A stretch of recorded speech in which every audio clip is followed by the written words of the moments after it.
Tahukah Anda, di dalam Al-Quran, ada satu nama Nabi yang disebut berulang kali. Lebih dari 100 kali, tersebar di berbagai surah. Dan kisahnya diceritakan dari masa bayi hingga akhir perjuangannya. Bukan Nabi Muhammad yang menjadi Nabi terakhir. Bukan pula Nabi Ibrahim sang bapa para nabi. Melainkan Nabi Musa. Mengapa Allah begitu sering mengulang kisah beliau? Mengapa perjuangannya melawan Fir'aun begitu detail dan dramatis? Apakah ini sekadar sejarah, atau ada pesan besar untuk umat akhir zaman? Bayangkan, seorang bayi yang dihanyutkan di sungai, dibesarkan di istana musuh, lalu kembali sebagai utusan Allah untuk menumbangkan penguasa paling sombong dalam sejarah. Ini bukan hanya kisah keberanian. Ini adalah rahasia ilahi yang disampaikan berulang-ulang dalam Al-Quran. Dan hari ini, kita akan mengungkap alasan mengapa Nabi Musa AS menjadi nabi yang paling sering disebut. Assalamualaikum warahmatullahi wabarakatuh. Pernahkah kita merenung sejenak saat membaca Al-Quran? Lalu menyadari satu nama yang terus berulang dari satu surah ke surah lainnya. Nama itu adalah Nabi Musa. Kisahnya tidak hanya muncul sekali, tidak hanya dalam satu peristiwa, tetapi tersebar luas. Dari masa kelahirannya yang penuh ancaman, perjuangannya menghadapi Fir'aun, hingga perjalanan panjang membimbing kaumnya di padang pasir. Ini bukan kebetulan. Ini bukan sekedar cerita sejarah. Setiap pengulangan memiliki pesan. Setiap potongan kisah membawa pelajaran. Seolah Allah ingin memastikan bahwa kita tidak hanya membaca, tetapi benar-benar memahami. Mengapa Nabi Musa begitu dominan dalam Al-Quran? Apa rahasia besar di balik seringnya namanya disebut? Dan pelajaran apa yang sebenarnya Allah siapkan untuk umat Nabi terakhir, yaitu umat Nabi Muhammad? Di video ini, kita tidak hanya akan membahas fakta jumlah penyebutan. Kita akan menyelami makna terdalamnya. Mengapa kisah Musa menjadi kurikulum iman yang terus relevan hingga akhir zaman? Sebelum kita masuk lebih jauh, pastikan Anda menonton sampai akhir, karena di bagian terakhir ada pelajaran penting yang mungkin akan mengubah cara Anda memandang kisah para nabi. Dan jika Anda ingin terus mendapatkan kisah-kisah penuh hikmah seperti ini, jangan lupa dukung channel ini dengan menekan tombol subscribe, aktifkan lonceng notifikasi, dan bagikan video ini kepada keluarga serta sahabat Anda. Karena setiap kisah para nabi bukan hanya untuk didengar, tetapi untuk menguatkan iman dan menuntun langkah kita hari ini. Mari kita mulai perjalanan luar biasa ini.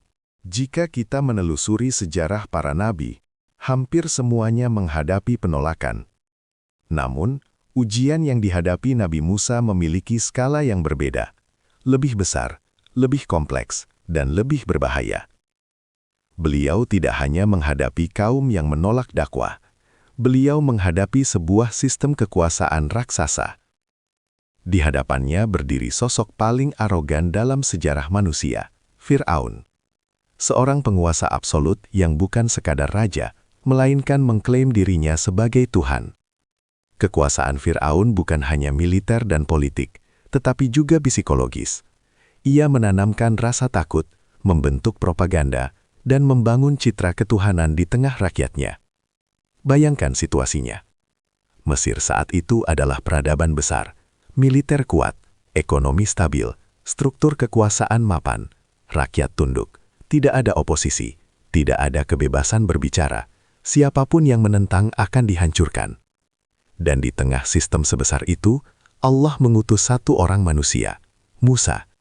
Bukan dengan pasukan, bukan dengan kekuatan politik, tetapi dengan satu kalimat sederhana. Sembahlah Allah dan tinggalkan kesombonganmu. Inilah misi terberat dalam sejarah kenabian. Nabi Musa tidak hanya diminta berdakwah kepada rakyat biasa. Ia diperintahkan langsung mendatangi pusat kekuasaan, menghadap Fir'aun. Berbicara tanpa rasa takut, menyampaikan kebenaran di hadapan singgasana tirani. Bahkan dalam Al-Quran, Allah memerintahkan Musa dan Harun agar berbicara dengan kata-kata yang lembut kepada Fir'aun. Sebuah perintah yang menunjukkan betapa dakwah bukan sekedar keberanian, tetapi juga kebijaksanaan. Namun, tantangan Musa bukan hanya Fir'aun. Di belakang Fir'aun ada para pembesar kerajaan, para penyihir, para penasihat politik, dan masyarakat yang sudah lama terdidik untuk menganggap Fir'aun sebagai sosok suci. Sistem ini sudah mengakar, mengubahnya bukan perkara satu pidato atau satu mukjizat. Konflik ini menjadi simbol terbesar dalam sejarah. Tauhid melawan kesombongan manusia. Fir'aun mewakili kesombongan kekuasaan, Musa mewakili ketundukan kepada Allah. Dan inilah sebab mengapa kisah ini begitu sering diulang dalam Al-Quran. Karena sepanjang zaman, bentuk Fir'aun akan selalu ada, meski dengan wajah berbeda. Kesombongan manusia tidak pernah benar-benar hilang. Kekuasaan sering membuat seseorang lupa diri. Jabatan bisa membuat hati membatu. Kisah Nabi Musa adalah cermin abadi bagi para penguasa dan juga rakyat. Lebih dari itu, misi Musa mengajarkan bahwa perubahan besar selalu dimulai dari keberanian satu orang yang yakin kepada Allah. Ketika Musa merasa takut, Allah menenangkannya. Ketika Musa ragu, Allah menguatkannya. Ketika Musa dikejar di tepi Laut Merah dan di belakangnya pasukan Fir'aun siap membunuh, Musa berkata dengan keyakinan penuh bahwa Allah bersamanya. Dan di titik itulah mukjizat terjadi. Laut terbelah, tirani runtuh, kesombongan tenggelam. Perjuangan Musa bukan sekedar tentang menyelamatkan Bani Israel. Ini adalah narasi besar tentang bagaimana kebenaran pada akhirnya akan mengalahkan kebatilan, meski secara logika tampak mustahil. Karena itulah, Allah menjadikan kisah ini berulang-ulang disebut. Bukan hanya untuk dikenang, tetapi untuk ditanamkan dalam jiwa umat. Setiap kali kita membaca kisah Nabi Musa, seolah Allah bertanya kepada kita, di sisi mana engkau berdiri? Di pihak kebenaran yang mungkin terlihat lemah, atau di pihak kekuasaan yang tampak kuat namun rapuh di hadapan Allah? Inilah alasan mengapa misi Nabi Musa disebut sebagai salah satu misi terberat dalam sejarah kenabian. Karena beliau menghadapi bukan hanya individu zolim, tetapi sistem kesombongan yang terstruktur. Dan justru karena beratnya itulah, kisah beliau menjadi penguat bagi generasi setelahnya, termasuk bagi umat akhir zaman yang juga hidup di tengah berbagai bentuk Fir'aun modern. Maka ketika kita memahami bagian ini, kita mulai mengerti mengapa Allah begitu sering menyebut nama Musa dalam Al-Quran. Jika ada satu kisah Nabi yang alurnya seperti rangkaian adegan epik penuh ketegangan, emosi, dan keajaiban, maka itu adalah kisah Nabi Musa. Sejak detik pertama kehidupannya, takdir beliau sudah ditulis dalam suasana mencekam. Bayangkan situasinya. Seorang penguasa zolim, Fir'aun, mengeluarkan perintah kejam. Setiap bayi laki-laki dari Bani Israel harus dibunuh. Ketakutan menyelimuti rumah-rumah. Tangisan para ibu menjadi pemandangan biasa. Nyawa tidak lagi berharga. Di tengah ancaman itulah Musa lahir. Tidak ada pasukan penjaga, tidak ada perlindungan kerajaan. Hanya seorang ibu dengan iman yang diuji sampai batas tertinggi. Allah mengilhamkan kepada ibunda Musa sesuatu yang secara logika terasa mustahil. Menghanyutkan bayinya ke Sungai Nil. Sungai yang luas, dalam, dan penuh bahaya. Secara manusiawi, itu seperti melepaskan harapan. Namun disitulah letak mukjizat pertama, iman yang mengalahkan rasa takut. Dan apa yang terjadi? Bayi yang dihanyutkan untuk menyelamatkannya justru sampai ke istana Fir'aun. Ironis, dramatis, menggetarkan. Anak yang kelak akan menjatuhkan kekuasaan Fir'aun justru dibesarkan di dalam rumahnya sendiri. Inilah pola ilahi yang berulang dalam kisah Musa. Ketika segala sesuatu tampak mustahil, pertolongan Allah bekerja dengan cara yang tak terduga. Masa mudanya pun tak kalah dramatis. Musa tumbuh dalam lingkungan istana, menyaksikan kemewahan dan kekuasaan dari dekat. Namun hatinya tetap berpihak pada kaum yang tertindas. Hingga suatu hari, sebuah peristiwa tak terduga membuatnya harus meninggalkan Mesir dan hidup sebagai pelarian. Dari istana menjadi penggembala, dari kemewahan menjadi kesederhanaan. Namun justru di padang pasir itulah Musa dipersiapkan untuk misi besar. Di sanalah beliau belajar kesabaran, ketenangan, dan ketergantungan total kepada Allah. Lalu tibalah momen yang mengubah sejarah. Di lereng Gunung Sinai, Musa melihat api. Ketika ia mendekat, ia tidak menemukan api biasa, ia menemukan wahyu. Disitulah Allah berbicara kepadanya dan mengangkatnya menjadi rasul. Sebuah kehormatan luar biasa yang menjadikan Musa dikenal sebagai Kalimullah. Sejak saat itu, rangkaian mukjizat besar dimulai. Tongkat yang berubah menjadi ular raksasa, tangan yang bercahaya, air yang memancar dari batu, laut yang terbelah menjadi 2 dinding raksasa. Setiap mukjizat bukan sekedar pertunjukan kekuatan.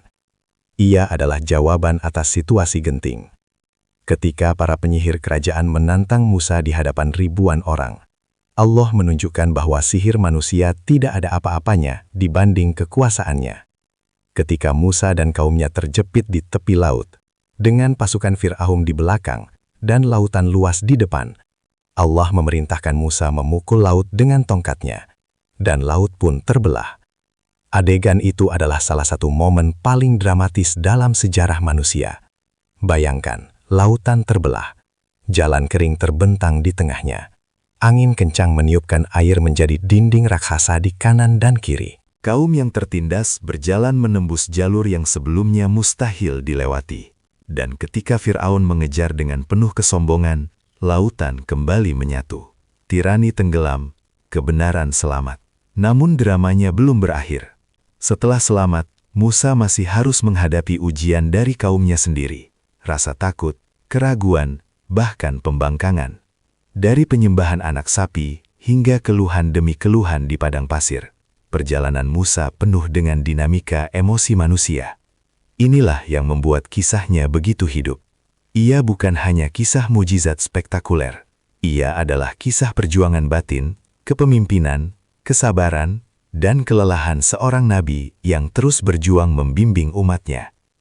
Karena itulah Allah menyebarkan kisah Musa di banyak surah, dengan sudut pandang yang berbeda-beda. Kadang fokus pada konfrontasi dengan Fir'aun, kadang pada dialog batinnya, kadang pada kaumnya yang keras kepala. Setiap pengulangan membawa pesan baru. Kisah ini bukan sekedar sejarah, ia seperti film ilahi yang setiap adegannya syarat makna. Dan mungkin inilah salah satu alasan mengapa nama Nabi Musa disebut begitu sering dalam Al-Quran. Karena dalam satu kisahnya saja, terkandung begitu banyak pelajaran tentang iman, keberanian, kepemimpinan, kesabaran, dan pertolongan Allah yang datang di saat paling genting. Salah satu alasan paling dalam mengapa kisah Nabi Musa begitu sering disebut dalam Al-Quran, adalah karena ia menjadi cermin dan penguat hati bagi Nabi Muhammad. Al-Quran bukan hanya kitab hukum, ia adalah kitab penguat jiwa. Setiap kisah di dalamnya turun pada waktu yang tepat, sesuai kebutuhan dakwah Rasulullah. Dan di masa-masa paling berat, nama Musa kembali disebut, lagi dan lagi.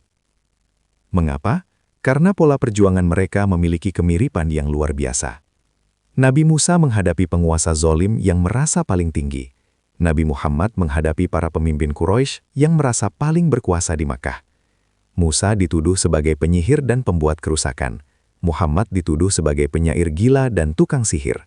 Musa diancam dibunuh, Muhammad pun direncanakan untuk dibunuh. Seolah-olah sejarah berulang dengan wajah yang berbeda. Ketika Rasulullah berdakwah di Mekah dan menghadapi penolakan keras, cercaan, boikot, bahkan ancaman fisik, Allah menurunkan ayat-ayat yang mengingatkan beliau pada kisah Musa. Ini bukan kebetulan, ini adalah hiburan ilahi. Bayangkan, seorang nabi yang membawa risalah tauhid, tetapi justru dihina oleh kaumnya sendiri. Sahabat-sahabatnya disiksa, pengikutnya sedikit, masa depan tampak gelap. Di tengah tekanan itu, Allah mengisahkan tentang Musa yang juga pernah merasa takut, pernah merasa terdesak, bahkan pernah berkata bahwa dadanya terasa sempit. Artinya apa? Artinya perasaan itu manusiawi, bahkan seorang nabi pun merasakannya. Namun yang membedakan adalah bagaimana mereka bersandar kepada Allah. Ketika Musa berdiri di tepi Laut Merah dan kaumnya berkata, "Kita pasti tertangkap," Musa menjawab dengan penuh keyakinan bahwa Allah bersamanya. Keyakinan inilah yang juga tertanam dalam diri Nabi Muhammad saat beliau bersembunyi di Gua Thur bersama Abu Bakar dan musuh sudah berada begitu dekat. Dua situasi berbeda, dua zaman berbeda, namun satu pesan yang sama, pertolongan Allah itu nyata. Bukan hanya dalam tekanan eksternal, kesamaan juga terlihat dalam menghadapi umat yang keras kepala. Musa berulang kali menghadapi pembangkangan Bani Israel. Rasulullah pun menghadapi orang-orang yang meski telah melihat mukjizat Al-Quran, tetap memilih menolak. Kisah Musa menjadi pengingat bahwa jalan dakwah memang panjang. Hidayah bukan di tangan Nabi, melainkan di tangan Allah. Tugas seorang Rasul hanyalah menyampaikan. Menariknya, dalam perjalanan Isra Mi'raj, Nabi Muhammad juga bertemu dengan Nabi Musa di langit.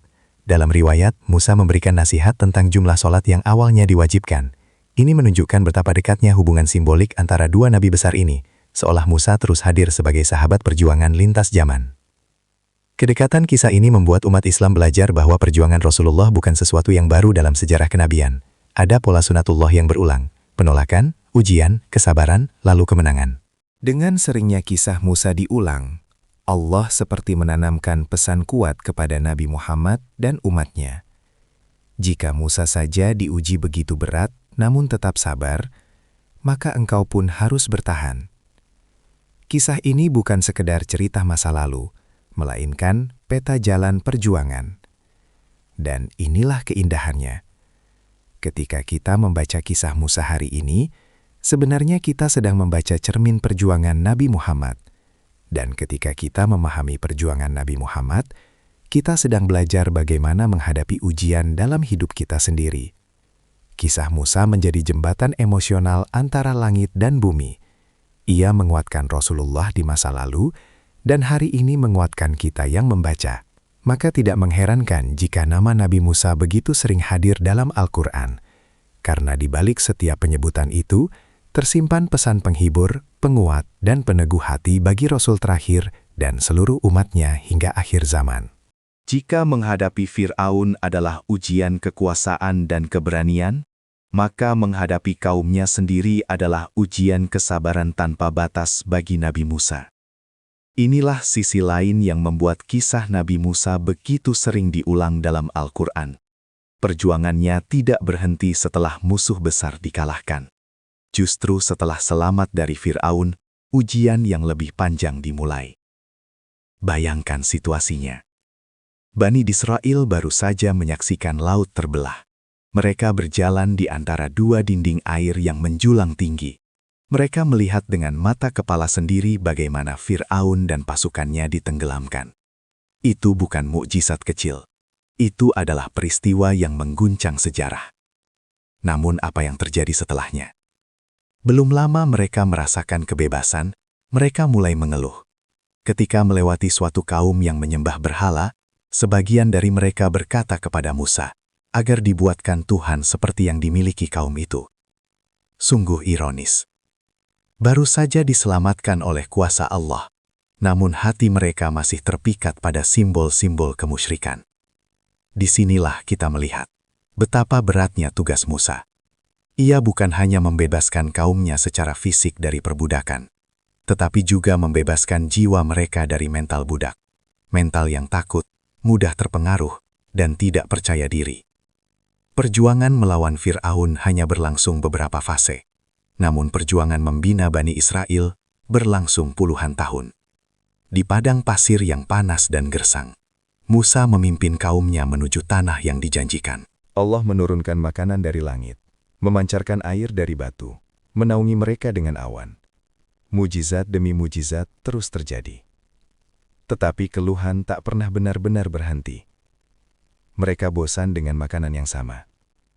Mereka takut memasuki negeri yang diperintahkan Allah karena penduduknya kuat. Mereka bahkan berani berkata kepada Musa agar ia dan Tuhannya saja yang berperang. Betapa menyayat hati seorang nabi mendengar ucapan seperti itu. Di titik ini, kita melihat sisi kemanusiaan Musa. Ia marah. Ia kecewa. Ia berdoa kepada Allah tentang kaumnya. Bahkan dalam satu peristiwa, ketika kembali dari Gunung Sinai dan mendapati kaumnya menyembah patung anak sapi, emosinya memuncak. Bayangkan, Musa meninggalkan mereka untuk menerima wahyu langsung dari Allah. Sebuah kehormatan luar biasa. Namun dalam waktu singkat, sebagian kaumnya justru kembali kepada penyembahan berhala. Ini bukan sekedar kesalahan kecil. Ini pengkhianatan terhadap perjanjian iman. Kisah penyembahan anak sapi ini menjadi salah satu pelajaran paling kuat dalam Al-Quran tentang betapa rapuhnya iman jika tidak dijaga. Dan betapa beratnya tugas seorang pemimpin dalam menjaga akidah umatnya. Mengapa Allah mengulang-ulang bagian ini? Karena di dalamnya terdapat cermin bagi umat sepanjang zaman. Seringkali manusia berjanji setia ketika berada dalam kesulitan. Namun ketika sudah selamat dan hidup nyaman, komitmen itu mulai goyah. Bani Israel menjadi contoh nyata bahwa mukjizat sebesar apapun tidak akan cukup jika hati tidak benar-benar tunduk. Di sisi lain, kita belajar tentang kesabaran Musa yang luar biasa. Meski berkali-kali dikecewakan, ia tetap membimbing. Meski sering ditentang, ia tetap berdoa untuk kaumnya. Ia tidak menyerah begitu saja. Inilah ujian kepemimpinan yang sesungguhnya. Menumbangkan tirani mungkin membutuhkan keberanian, namun membina umat membutuhkan kesabaran yang jauh lebih panjang. Dan mungkin inilah salah satu alasan mengapa kisah Musa begitu dominan dalam Al-Quran. Karena dalam kisahnya, kita tidak hanya melihat kemenangan besar atas musuh, tetapi juga realitas pahit dalam membangun sebuah komunitas beriman. Kita belajar bahwa musuh terbesar kadang bukan di luar, melainkan di dalam diri. Keraguan, keluhan, ketidaktaatan. Melalui kisah Musa dan Bani Israel, Allah mengajarkan bahwa kebebasan sejati bukan hanya bebas dari penindasan, tetapi bebas dari mentalitas yang menghambat ketaatan. Dan bagi kita hari ini, kisah ini menjadi peringatan halus. Jangan sampai kita mengulangi pola yang sama. Mudah lupa setelah diberi nikmat, mudah mengeluh setelah diberi kemudahan, dan mudah goyah setelah melihat kebenaran. Karena itulah, bagian perjuangan Musa bersama kaumnya bukan sekedar sejarah. Ia adalah pelajaran hidup yang terus relevan, sepanjang manusia masih memiliki hati yang bisa diuji. Di antara seluruh keistimewaan Nabi Musa, ada satu momen yang menjadikannya begitu istimewa dalam sejarah kenabian. Ia berbicara langsung dengan Allah. Sebuah kehormatan yang membuatnya dikenal dengan gelar Kalimullah, hamba yang diajak berbicara oleh Sang Pencipta. Bayangkan suasananya. Padang pasir sunyi, malam gelap menyelimuti lereng Gunung Sinai. Angin berhembus pelan. Musa sedang dalam perjalanan ketika dari kejauhan ia melihat cahaya api. Ia mendekat dengan niat mengambil sedikit nyala untuk menghangatkan keluarganya. Namun yang ia temukan bukan sekedar api. Ia menemukan panggilan langit. Dari arah yang tak terlihat, Allah berbicara kepadanya. Bukan melalui mimpi, bukan melalui perantara malaikat dalam bentuk manusia, tetapi secara langsung, dengan cara yang Allah kehendaki. Sebuah momen yang melampaui nalar manusia biasa. Di titik itu, Musa bukan lagi sekedar pelarian dari Mesir atau penggembala sederhana. Ia diangkat menjadi Rasul dengan misi besar, menghadapi Fir'aun dan membebaskan Bani Israel. Peristiwa ini bukan hanya dramatis, tetapi juga sangat intim secara spiritual. Karena di sana, kita melihat sisi terdalam hubungan antara hamba dan Tuhannya. Musa mengungkapkan rasa takutnya. Ia menyampaikan kekhawatirannya tentang lisannya yang kurang fasih. Ia meminta agar saudaranya, Harun, dijadikan pendamping dalam dakwahnya. Dan Allah menjawabnya, menguatkannya, menenangkannya. Dialog itu menunjukkan bahwa seorang nabi pun memiliki rasa cemas dan keraguan manusiawi. Namun yang membedakan adalah tempat ia mengadu, langsung kepada Allah. Keistimewaan ini berlanjut ketika Musa kembali dipanggil ke Gunung Sinai untuk menerima wahyu berupa Taurat. Ia berpuasa dan menyucikan diri selama hari-hari tertentu sebelum menerima lembaran-lembaran hukum dari Allah. Namun dalam momen puncak spiritual itu, Musa mengajukan permintaan yang luar biasa. Ia ingin melihat Allah.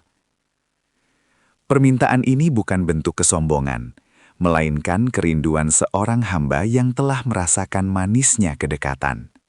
Ia ingin menyaksikan dengan mata apa yang selama ini ia yakini dengan hati. Allah menjawab bahwa Musa tidak akan mampu melihatnya di dunia. Lalu Allah menampakkan sebagian kecil dari tanda kebesarannya kepada sebuah gunung. Seketika gunung itu hancur, dan Musa pun jatuh pingsan. Adegan ini menggambarkan betapa dahsyatnya keagungan Allah dan betapa terbatasnya kemampuan manusia. Mengapa kisah ini penting dan sering diulang dalam Al-Quran? Karena ia menunjukkan tingkat kedekatan spiritual yang sangat tinggi. Musa bukan hanya nabi yang penuh aksi dan mukjizat spektakuler. Ia juga nabi dengan kedalaman ruhani yang luar biasa. Ia berbicara dengan Allah. Ia menerima wahyu dalam bentuk lembaran hukum langsung. Ia merasakan getaran gunung karena manifestasi kebesaran ilahi. Keistimewaan ini menjadikan kisahnya bukan hanya kisah perjuangan fisik, tetapi juga perjalanan spiritual yang mendalam. Bagi umat Islam, bagian ini mengajarkan bahwa kekuatan sejati Musa bukan hanya pada tongkatnya yang membelah laut, tetapi pada hubungannya dengan Allah. Mukjizat lahir dari kedekatan itu, keberanian lahir dari keyakinan itu. Kesabaran lahir dari dialog batin yang terus terhubung dengan Tuhannya. Dan mungkin inilah salah satu alasan terbesar mengapa nama Musa begitu sering disebut dalam Al-Quran. Karena dalam dirinya, kita melihat perpaduan sempurna antara pemimpin revolusioner dan hamba yang tunduk. Antara pejuang di medan konflik dan pencari cahaya di puncak gunung. Kisah Kalimullah mengajarkan bahwa kemenangan besar dalam hidup selalu berawal dari hubungan yang kuat dengan Allah. Tanpa itu, keberanian akan rapuh. Tanpa itu, kepemimpinan akan kosong. Musa mengajarkan bahwa sebelum mengubah dunia, seorang manusia harus terlebih dahulu membangun percakapan yang jujur dengan Tuhannya.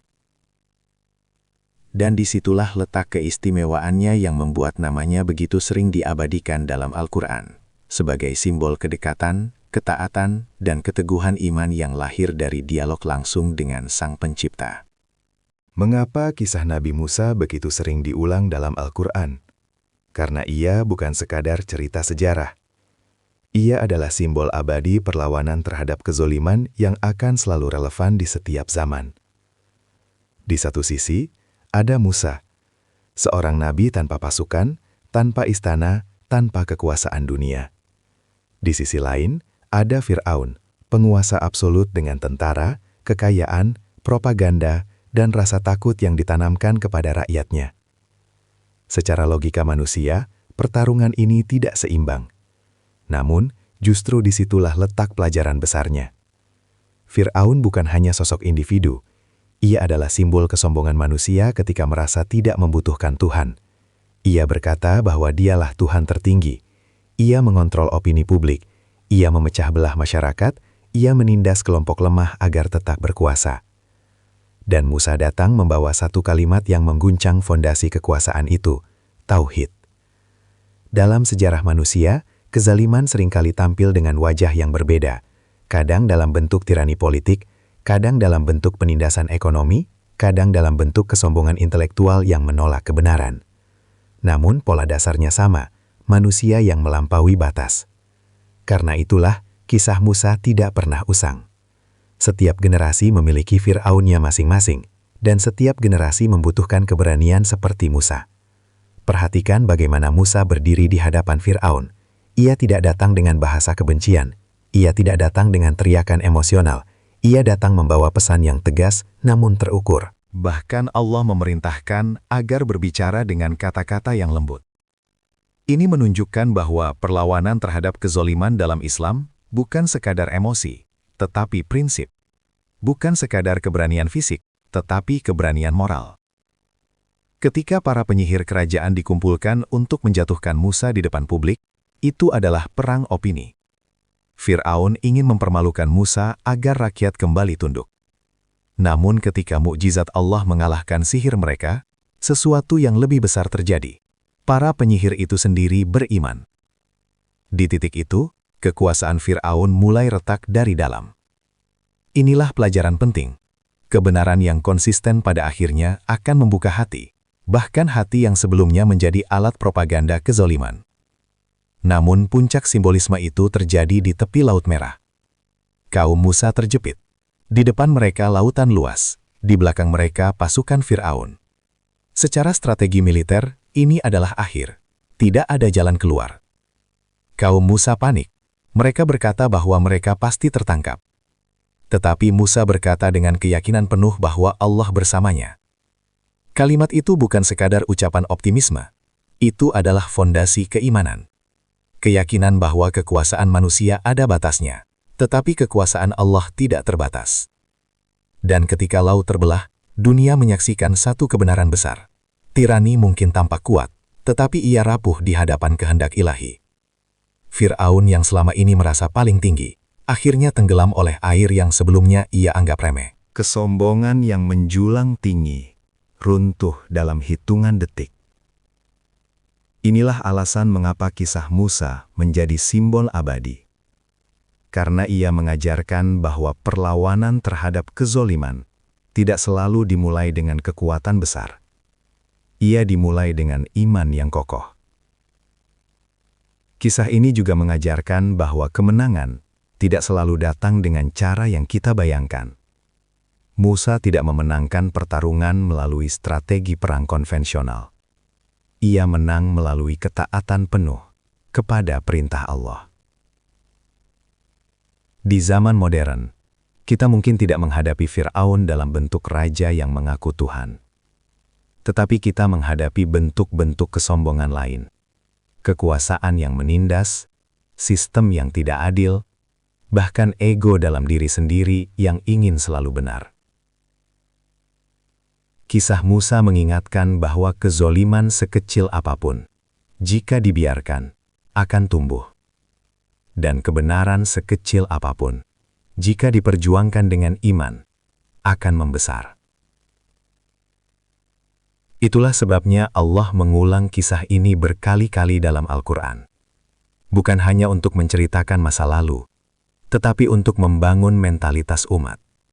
Mentalitas yang tidak takut pada kekuatan dunia, selama bersama Allah. Karena pada akhirnya, setiap Fir'aun akan tenggelam. Dan setiap Musa yang bersandar kepada Allah akan menemukan jalannya, bahkan jika jalannya harus terbelah di tengah lautan. Mengapa Allah menyebut nama Nabi Musa berulang-ulang dalam Al-Quran, lebih banyak dibanding nabi lainnya? Jawabannya bukan sekedar karena kisahnya panjang atau dramatis, tetapi karena di dalam perjalanan hidup Musa tersimpan peta lengkap ujian manusia hingga akhir zaman. Kisah Musa bukan hanya milik Bani Israel, ia adalah cermin bagi umat Nabi Muhammad dan bagi kita hari ini. Pertama, kita belajar tentang iman di tengah ketakutan. Musa lahir dalam situasi genosida. Sejak bayi, hidupnya sudah berada di ambang kematian. Namun dari situ, Allah menunjukkan bahwa takdirnya tidak bisa dikalahkan oleh rencana manusia. Pesan ini sangat relevan di zaman penuh kecemasan seperti sekarang, ketika manusia takut pada krisis ekonomi, ketidakpastian politik, atau ancaman sosial. Kisah Musa mengajarkan, ketika Allah menjaga, tidak ada yang bisa mencelakai. Kedua, kita belajar tentang bahaya kekuasaan tanpa iman melalui sosok Fir'aun. Fir'aun bukan sekedar tokoh sejarah, ia adalah simbol kesombongan yang bisa muncul di mana saja, di kursi jabatan, dalam sistem yang tidak adil, bahkan dalam hati seseorang yang merasa tidak butuh Tuhan. Di akhir zaman, bentuk Fir'aun mungkin tidak lagi mengaku sebagai Tuhan secara lisan, tetapi kesombongannya tetap ada dalam bentuk lain, merasa paling benar, paling kuat, paling menentukan nasib orang lain. Ketiga, kita belajar tentang ujian setelah kemenangan. Banyak orang kuat ketika tertindas, tetapi goyah ketika sudah diberi nikmat. Bani Israel diselamatkan dari laut yang terbelah. Tetapi tidak lama kemudian, mereka tergoda menyembah patung anak sapi. Ini peringatan keras bagi kita. Jangan sampai setelah diberi kemudahan, kita kembali lalai. Jangan sampai setelah doa kita dikabulkan, kita lupa bersyukur. Keempat, kita belajar tentang kesabaran dalam membina umat. Musa tidak hanya menghadapi musuh eksternal, tetapi juga membimbing kaumnya yang sering mengeluh dan membangkang.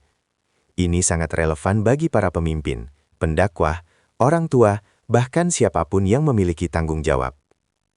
Mengubah sistem mungkin sulit, tetapi mengubah hati manusia seringkali lebih sulit lagi. Kelima, kita belajar tentang kedekatan dengan Allah sebagai sumber kekuatan sejati. Musa mampu berdiri di hadapan Fir'aun bukan karena kekuatan fisiknya, tetapi karena hubungannya dengan Allah. Ia adalah kalimullah, hamba yang berbicara dengan Tuhannya. Ini pesan penting di zaman modern yang serba rasional. Strategi penting, perencanaan penting, tetapi tanpa pertolongan Allah, semuanya rapuh.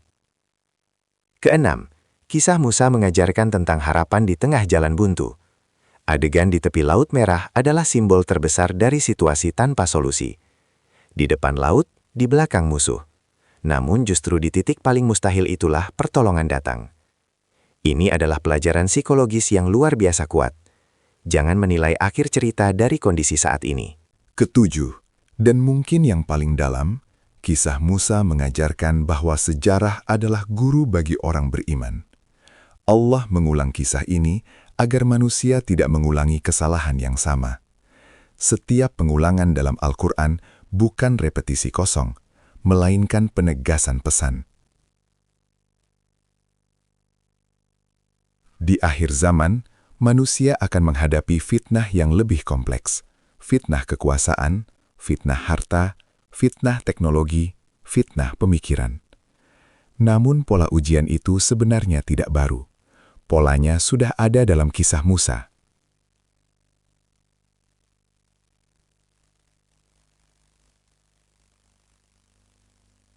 Kini kita memahami bahwa seringnya nama Nabi Musa disebut dalam Al-Quran bukanlah pengulangan tanpa makna.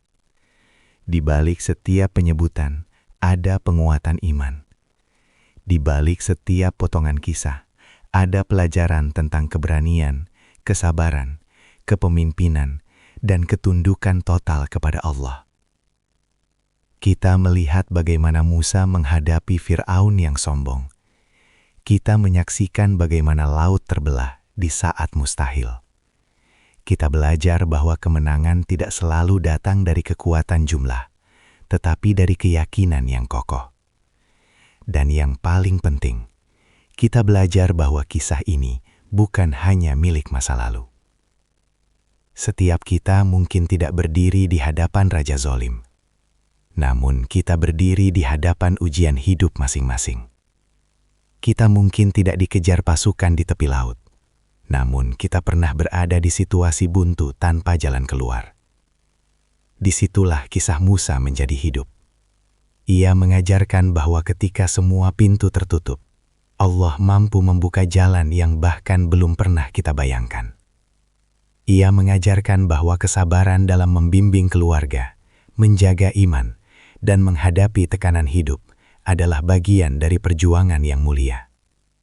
Maka pertanyaannya sekarang, sudahkah kita mengambil pelajaran dari kisah ini? Ataukah kita hanya menjadikannya sebagai cerita yang berlalu begitu saja? Jika video ini menambah wawasan dan menguatkan iman Anda, mari kita sebarkan kebaikan ini bersama. Tekan tombol subscribe sekarang juga. Aktifkan lonceng notifikasi agar tidak ketinggalan kisah inspiratif berikutnya. Dan bagikan video ini kepada orang-orang tercinta. Karena satu share dari Anda bisa menjadi ladang pahala. Satu subscribe dari Anda adalah dukungan agar dakwah sejarah Islam terus berkembang. Di channel ini, kita tidak hanya menceritakan tokoh-tokoh besar. Kita menggali hikmah di balik sejarah, agar hati kita semakin dekat kepada Allah dan semakin cinta kepada perjuangan para nabi. Terima kasih sudah menyimak hingga akhir. Semoga Allah menanamkan dalam hati kita keberanian seperti Musa, kesabaran dalam ujian, dan keyakinan bahwa pertolongannya selalu dekat. Wassalamualaikum warahmatullahi wabarakatuh.